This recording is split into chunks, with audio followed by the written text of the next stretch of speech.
Rain remembered the taste of the summer air, sweet and heavy with promise, the kind that lingers on the tongue and seeps into dreams long after the storms have vanished. She stood in the darkness of her rooftop, eyes eagerly searching the indigo horizon, where neon met stars, the world below humming with the secret thrumming of city life. Somewhere out there, beyond the swaying lines of lanterns and the slick reflections of 1,000 car lights, waited answers. Or maybe, just someone searching for her too. Rain lived in New Tokyo, a city built in concentric rings that spun with translucent glass towers and ancient moss-choked shrines, a place where every tomorrow flickered uncertainly over yesterday's ghosts. It was her 17th summer, the one marked by a comet that carved a burning wound across the sky each night, an omen or perhaps a sign. Each morning, Rain woke from dreams she couldn't remember, heart pounding, her eyes wet with tears she didn't understand. Each night before sleep, she wrote letters to a stranger she'd never met, tucking them under her pillow as if the wind might someday carry them away. The letters began simply, "To the one who haunts my dreams." She poured into them the loneliness that whirled in her chest, the stories she couldn't share, tracing the strange feeling that pieces of her heart were missing, scattered somewhere in the world. Then, the days began to blur. Little things shifted each sunrise. Her favorite coffee shop changed its colors. Her childhood photo on the shelf swapped a red ribbon for a blue one. She started noticing poems scribbled into sidewalk chalk, lines she recognized from her own letters, though she had never walked that street before. Rain's world was quietly unraveling, a tapestry coming loose at the edge, yet no one else seemed to notice. It was an ordinary afternoon when she first saw him, a figure with shaggy hair and an old camera, snapping photos on the other side of the river. His presence tugged at the threads of her attention, as if the gravity that bound her life had momentarily tilted.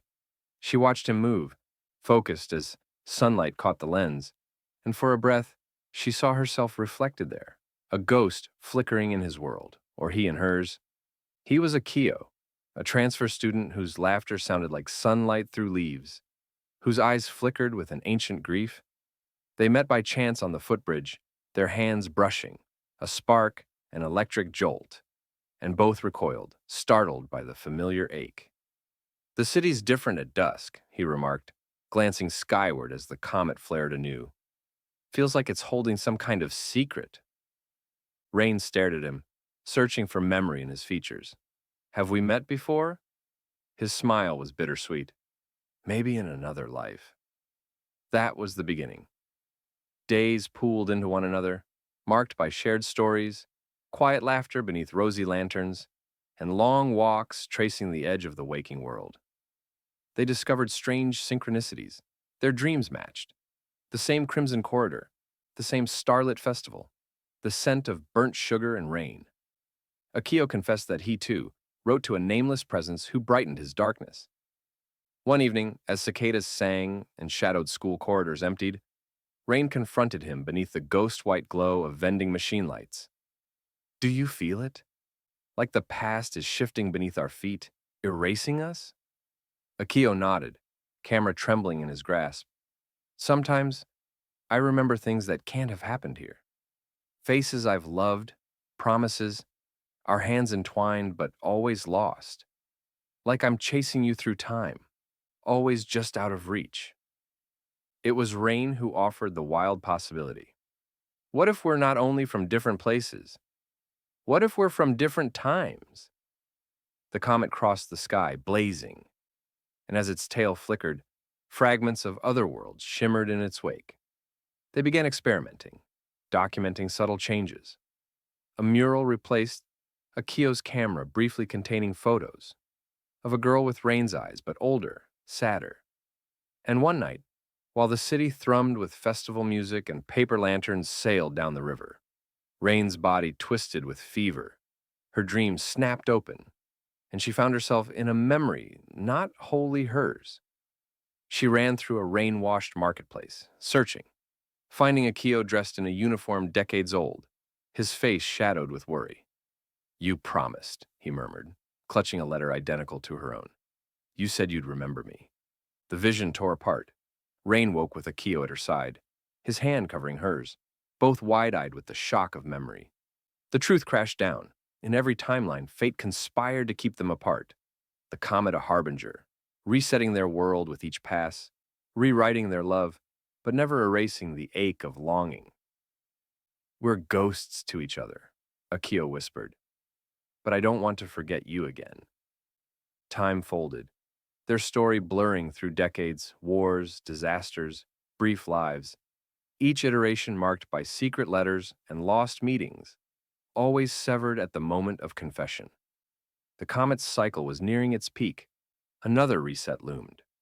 Desperate, Akio pored over old city records, uncovering a legend, the spirit of connection, who, once every generation, could anchor two souls across time, but at the price of all shared memories. The only way to escape this, Rain said, tears streaming, is to forget our story completely, to live on free, but as strangers. Akio traced her cheek, imprinting each freckle as if it mattered more than the world. Would you choose a full life without memories of love, or 1,000 bittersweet meetings destined to break your heart? She answered with a kiss tasting of summer storms. I'd rather remember you in every life, even if it always ends in goodbye. The comet burned overhead, showering the world in brilliance. Rain and Akio clung to each other on the rooftop, their final night etched by resolve. They whispered every promise, every story, inscribed their names, Rain and Akio, on a paper lantern and cast it skyward, hoping someone might hold on. At dawn, Rain woke to sunlight and the distant laughter of children. The city thrummed with life. The comet's ghost was gone. She walked under unfamiliar trees, brushing her fingers over blue ribbons tied to fence posts, pausing at a riverside where a mural shimmered. Two shadowy figures reaching for each other, divided by swirling stars. A boy stood there, shaggy hair, camera slung to his chest.